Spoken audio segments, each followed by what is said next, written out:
Oke, jadi kita ngobrolin Asus yuk. Selama bertahun-tahun, banyak orang kenal Asus itu jagonya komponen PC, motherboard, kartu grafis, laptop gaming keren. Nah, itu kan jagoan mereka dari dulu.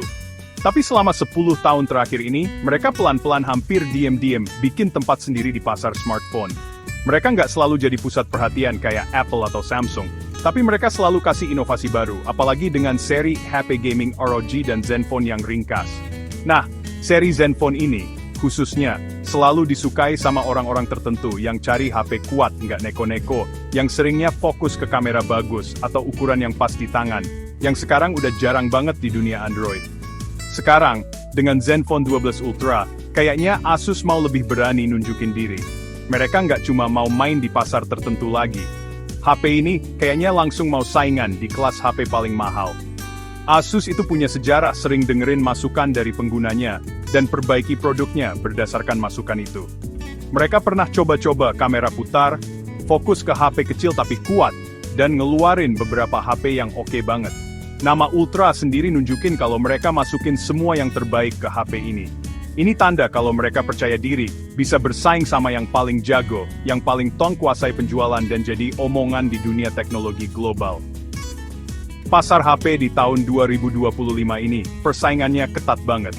Ada pemain lama yang besar, masih terus berinovasi, dan pemain baru, selalu coba bikin gebrakan.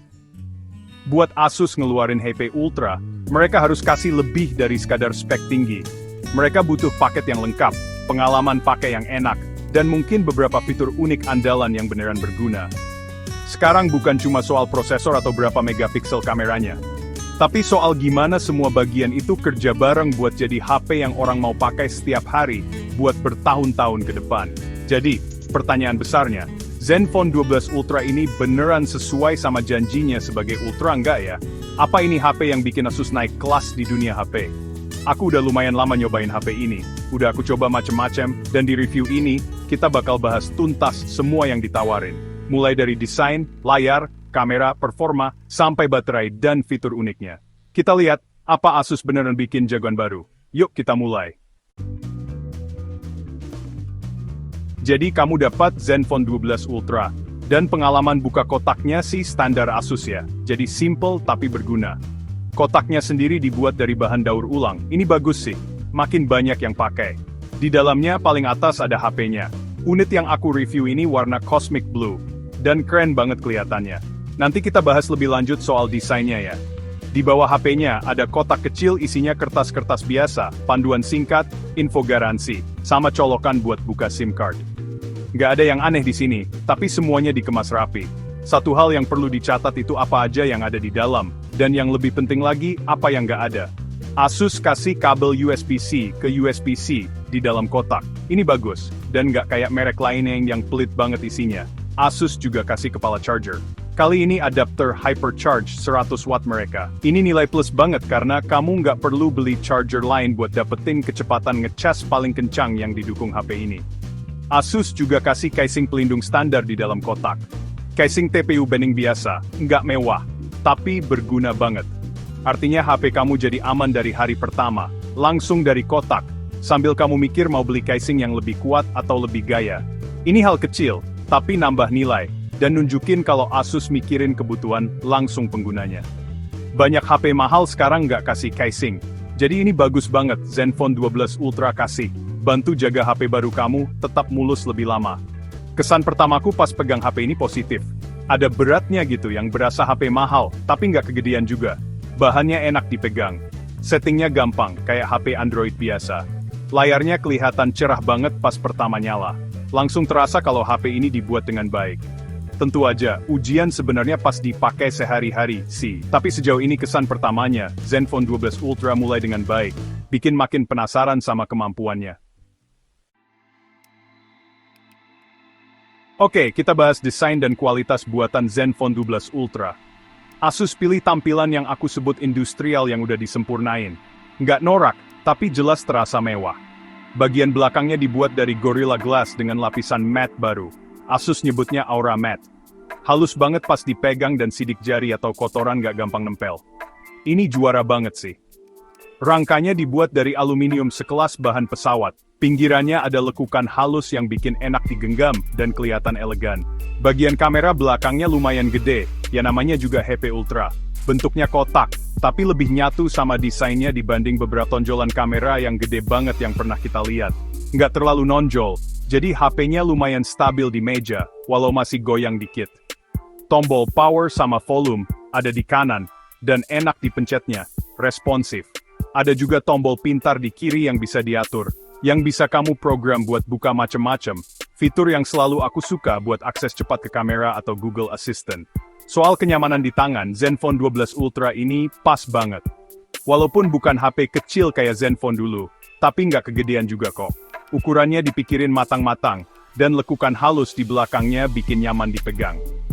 HP ini punya sertifikasi IP68, jadi tahan air dan debu, yang standar buat HP mahal dan penting biar kita tenang. Pilihan warnanya juga lumayan keren, selain Cosmic Blue yang aku pegang, ada Stellar Black dan Lunar Silver yang baru. Semuanya kelihatan bersih dan modern, cocok buat banyak orang. Secara keseluruhan, desain Zenfone 12 Ultra ini terasa kayak perkembangan desain Asus yang makin dewasa. Bukan soal ganti desain total, tapi lebih nyempurnain yang udah bagus. Kokoh, terasa dibuat dengan baik, dan perhatian ke detail, di bahan dan finishingnya kelihatan banget. Mungkin nggak langsung bikin orang nongok kayak desain yang aneh-aneh, tapi kelihatan elegan dan punya kesan berkualitas. HP ini terasa kayak dibuat buat tahan lama, dan desainnya yang simple ini bakal awet kerennya. Jadi pilihan bagus buat yang suka gaya tapi tetap mentingin kualitas. Nah, sekarang kita bahas layarnya nih, karena ini salah satu yang pertama kamu lihat, dan Asus masukin teknologi canggih di sini. Zenfone 12 Ultra pakai layar Dynamic AMOLED 2X 6,7 inci. Ukurannya pas, enak buat nonton dan main game, tapi nggak gedean. Resolusinya QHD+, 3200x1440 pixel. Jadi semuanya kelihatan tajam dan detail banget. Teksnya jelas, gambar jernih, dan kamu beneran dapat pengalaman nonton premium yang diharapkan di harga segini. Layarnya datar, banyak pengguna, termasuk aku, lebih suka ini karena lebih gampang dipakai, dan nggak gampang kepencet sendiri. Refresh rate-nya juga jadi sorotan utama. Ini panel adaptif 144 Hz. Artinya, refresh rate-nya bisa ganti-ganti sendiri dari 1 Hz sampai 144 Hz, tergantung lagi ngapain. Jadi, kamu dapat scroll yang mulus banget dan animasi lancar pas butuh, kayak di tampilan menu atau di game yang dukung. Tapi bisa juga turun buat hemat baterai pas kamu lagi lihat konten statis. Penyesuaian dinamis ini penting banget buat nyeimbangin performa sama hemat daya. Panelnya juga punya kecerahan puncak 2500 nits, jadi tetap jelas walau di bawah sinar matahari langsung. Ini peningkatan besar. Asus juga masukin prosesor Visual Pixelworks X7 di Zenfone 12 Ultra. Chip khusus ini ngurusin kayak peningkatan HDR pakai AI, ubah SDR ke HDR, sama kalibrasi warna yang canggih. Artinya, kalau dipakai sehari-hari, layarnya nawarin warna yang akurat banget, hitam yang pekat, dan kontras yang bagus. Nonton konten HDR di Netflix atau YouTube jadi asik banget. Warnanya keluar tapi nggak lebay, dan gambarnya kayak punya kedalaman. Asus juga kasih beberapa pilihan profil warna, jadi bisa kamu setel sesuai selera, mau yang warnanya lebih alami, atau lebih gondreng. Soal perlindungan, layarnya dilapisin Gorilla Glass Armor terbaru dari Corning. Ini lebih tahan gores, dan yang penting, ngurangin pantulan cahaya banget. Kemampuan anti pantulannya beneran kerasa bedanya dan bikin pengaruh besar di berbagai kondisi cahaya, ningkatin kejernihan dan ngurangin mata capek. Respons sentuhnya juga oke banget. Jadi pas disentuh langsung bereaksi. Secara keseluruhan, layar di Zenfone 12 Ultra ini jelas salah satu fitur terbaiknya. Cerah, tajam, mulus, dan penuh teknologi yang bikin pengalaman nonton makin asik, sejajar sama layar-layar HP terbaik di pasaran. Bagian 5, kemampuan kamera. Lebih banyak megapiksel, lebih ajaib. Oke, ayo kita bedah sistem kamera di Asus Zenfone 12 Ultra, karena ini sering jadi bagian penting yang nentuin HP flagship itu bagus atau enggak. Asus pakai 3 kamera di belakang, dan ini speknya gahar. Sensor utamanya tipe 1 inci, 108 megapiksel dengan bukaan f1.8. Sensor ini pakai hybrid gimbal stabilizer, 6 sumbu versi 3.0 dari Asus, yang janjinya bikin foto dan video stabil banget. Megapiksel banyak nggak selalu berarti foto lebih bagus. Tapi sensor segede ini ditambah stabilisasi canggih, punya potensi besar buat hasil bagus di kondisi kurang cahaya dan detail. Di samping sensor utama, ada kamera ultra-wide 50 megapiksel dengan sudut pandang 120 derajat dan autofocus, yang juga bisa buat foto makro. Ini peningkatan yang bagus, karena ultra-wide resolusi tinggi dengan autofocus makin banyak dipakai dan serbaguna banget. Terus ada lensa telelensa periskop 12 megapiksel yang bisa zoom optik 5 kali dan zoom hybrid sampai 50 kali. Kombinasi ini bisa motret dari pemandangan luas sampai objek yang jauh. Di depan ada kamera selfie 32 megapiksel dengan autofocus, yang harusnya bagus buat selfie yang tajam dan video call yang jelas. Soal kualitas gambar, Zenfone 12 Ultra umumnya ngasih hasil yang keren. Foto dari sensor utama di cahaya bagus itu detailnya banyak, dynamic range-nya bagus banget, dan warnanya kelihatan alami. Stabilisasi gimbalnya bener-bener bantu di kondisi cahaya sulit, jadi shutter bisa kebuka lebih lama tanpa bikin blur. Hasilnya foto kurang cahaya jadi lebih terang dan bersih. Kamera ultra-wide-nya juga bagus, warnanya konsisten sama kamera utama, dan hasilnya tajam, apalagi dengan autofocus itu. Lensa tele ngasih hasil bersih di zoom 5 kali, dan bahkan zoom hybridnya masih oke, sampai sekitar 10-15 kali kalau cahayanya bagus. Kemampuan rekam videonya juga mantap. Zenfone 12 Ultra bisa rekam sampai 8K 30 frame per detik, dan 4K sampai 120 frame per detik. Stabilisasi gimbalnya juara di sini, bikin video halus kayak film bioskop, bahkan pas lagi jalan atau gerak. Banyak mode video pro, termasuk setelan manual dan profile lock buat yang suka edit warna video. Aplikasi kameranya fiturnya banyak, tapi gampang dipakai. Asus masukin beberapa mode deteksi suasana AI dan pilihan motret kreatif. Walaupun prosesnya kadang agak terlalu tajam, tapi secara keseluruhan, ini sistem kamera yang sangat mumpuni dan serbaguna, bisa bersaing kuat sama HP flagship 2025 lainnya. Bagian 6, Performa Monster, dijamin lancar jaya. Kalau ada kata ultra di nama HP, pasti kita ngarepin performa paling top. Dan Zenfone 12 Ultra ini tujuannya emang itu. Di dalamnya, HP ini ditenagai chipset terbaru dan terbaik dari Qualcomm, Snapdragon 8 Gen 4 mobile platform. Chip ini dibuat dengan proses paling canggih, janjinya performa CPU dan GPU naik banyak, plus lebih hemat daya dibanding generasi sebelumnya. Ini kekuatan kayak gini yang dibutuhin buat tugas berat, main game grafis tinggi, dan mastiin HP tetap gesit bertahun-tahun. Dipasangin sama prosesor flagship itu, kamu dapat RAM yang gede. Zenfone 12 Ultra ada pilihan 12GB atau 16GB LPDDR5 X RAM. Unit yang aku review ini 16GB. Dan multitasking, ya udah pasti, lancar banget. Aplikasi tetap kebuka di belakang lama banget, dan pindah-pindah aplikasi cepet banget. Buat memori, Asus pakai teknologi UFS 4.0 yang cepat. Pilihan memorinya dari 256GB sampai 1TB. Ini artinya, aplikasi kebuka cepat, transfer file kilat, dan respons sistem secara keseluruhan oke banget. Nggak ada slot microSD yang udah biasa buat HP flagship sekarang. Jadi pilih memorinya yang bener ya. Buat dipakai sehari-hari, Zenfone 12 Ultra ini halus dan responsif banget. Scroll media sosial, browsing internet, buka-buka menu, semuanya ngebut. Nggak ada macet-macet atau lemot sama sekali. Kalau soal main game, HP ini beneran monster. Game kayak Genshin Impact, Call of Duty Mobile, atau game berat terbaru lainnya, jalan di setting paling tinggi dengan frame rate tinggi yang stabil. HP-nya memang jadi anget kalau main game lama, yang wajar sih. Tapi Asus udah pasang sistem pendingin vapor chamber yang udah ditingkatin yang kayaknya bisa ngatur panas dengan baik. Jadi performa nggak turun drastis.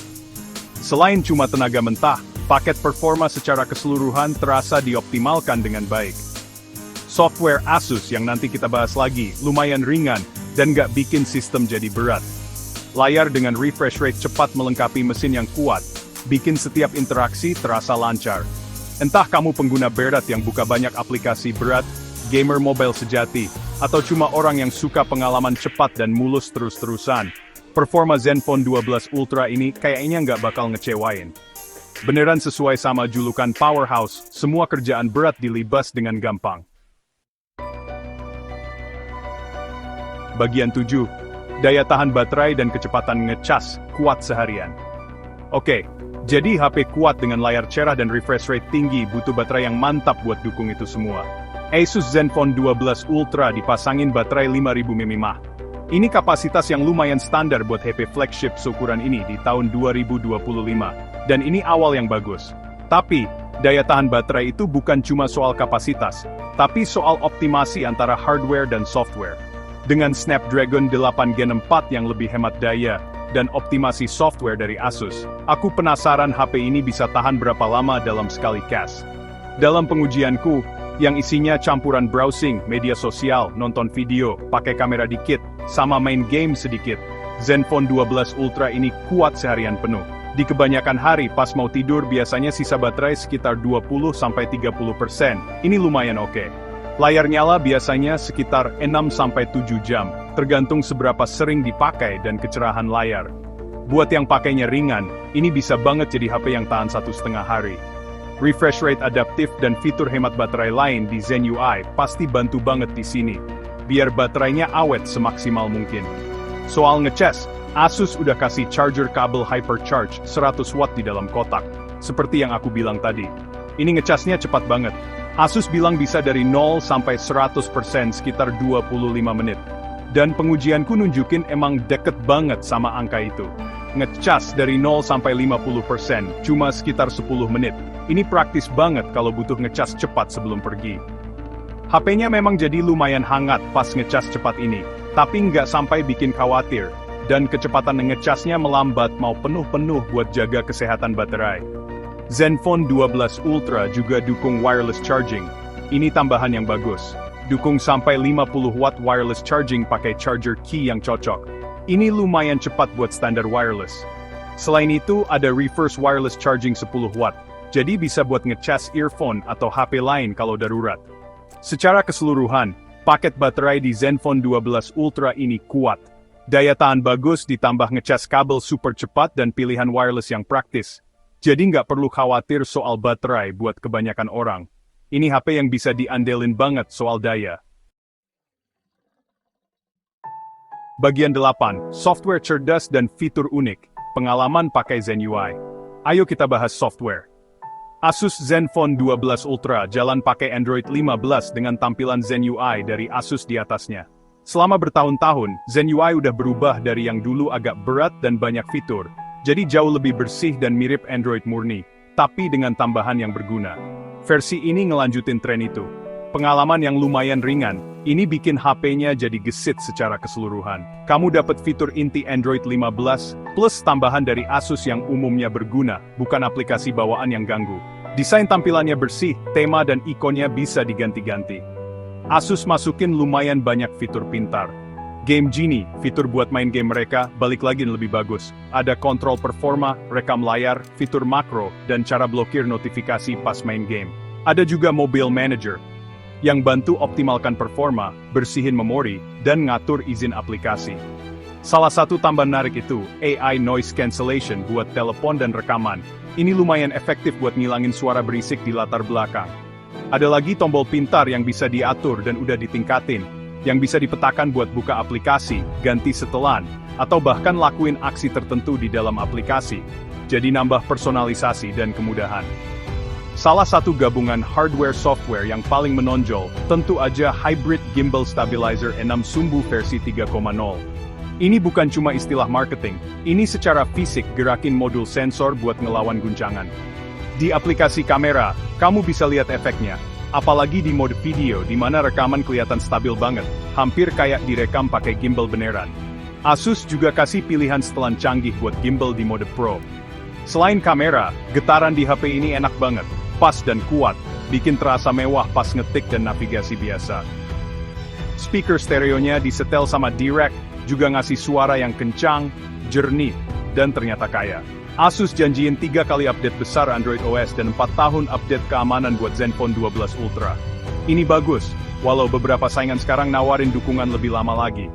Tapi buat kebanyakan pengguna, dukungan segini udah cukup, period. Zen UI juga punya fitur kayak OptiFlex yang mempercepat buka aplikasi dan ngurangin muat ulang aplikasi yang sering dipakai. Ada juga macam-macam fitur perawatan baterai buat bikin baterai lebih awet. kayak ngecas terjadwal dan batas ngecas. Secara keseluruhan, Zen UI di Zenfone 12 Ultra nawarin pengalaman yang seimbang, bersih, cepat, dan dengan tambahan yang beneran berguna buat ningkatin pengalaman pengguna tanpa bikin ribet. Bagian 9. Kesimpulan. Jadi, Zenfone 12 Ultra HP flagship kamu selanjutnya. Jadi, setelah lumayan lama nyobain Asus Zenfone 12 Ultra, gimana kesimpulannya? HP ini, nggak diragukan lagi, adalah HP flagship Asus yang paling berani dan paling lengkap sampai saat ini. HP ini ngambil kelebihan yang udah dibangun Asus, kualitas rakitan yang bagus, teknologi kamera inovatif, dan software bersih TEA. Dan ningkatin itu semua, buat bersaing langsung sama pemain top di pasar. Dari layar 144 Hz yang cantik dan cerah, sampai kekuatan Snapdragon 8 Gen 4, dan sistem kamera serbaguna dengan stabilisasi gimbalnya yang keren, Zenfone 12 Ultra ini memenuhi banyak syarat buat smartphone premium tahun 2025. Kalau dibandingin sama saingan utamanya kayak Samsung Galaxy S25 Ultra, Google Pixel 9 Pro, atau iPhone 16 Pro Max, Zenfone 12 Ultra ini nggak kalah saing. Mungkin nama mereknya nggak sekuat Samsung atau Apple, tapi seringkali nawarin hardware yang sebanding, bahkan kadang lebih bagus di beberapa bagian, terutama sistem kamera gimbalnya dan charger yang mungkin lebih cepat udah ada di kotak. Pixel mungkin masih unggul di keajaiban fotografi, komputasi, dan fitur AI, sementara iPhone nawarin ekosistem iOS. Kelebihan Zenfone 12 Ultra ada di performa mentahnya yang kuat, layar yang luar biasa, dan stabilisasi video yang sangat mumpuni. Ada kekurangannya? Nggak ada HP yang sempurna. Walaupun desainnya mewah, sebagian orang mungkin nganggapnya agak terlalu kalem dibanding saingan yang lebih heboh. Sistem kameranya, walau bagus banget, kadang hasil JPEG-nya kelihatan agak terlalu diproses, tapi motret pakai RAW bisa ngatasin ini. Dan walau 3 kali update OS itu bagus, itu bukan yang paling top di tahun 2025. Harganya juga jelas di kelas mahal, jadi ini investasi yang lumayan besar. Tapi, ini poin-poin yang relatif kecil dari tawaran Asus yang sebenarnya sangat kuat. Jadi, Asus Zenfone 12 Ultra ini buat siapa? Kalau kamu cari HP flagship Android tanpa kompromi yang unggul di performa, kualitas layar, dan nawarin sistem stabilisasi kamera yang unik dan sangat efektif, Zenfone 12 Ultra harus banget masuk daftar kamu. Ini buat pengguna yang suka fitur yang dipikirin matang-matang, software bersih, dan gak harus ikut-ikutan merek paling besar. Kalau kamu content creator, apalagi yang sering rekam video sambil jalan, sistem gimbal itu jadi daya tarik utama. Asus beneran udah bikin perangkat ultra di sini, dan ini alternatif yang menarik di pasar flagship yang ramai. Dari aku sih, ini oke banget.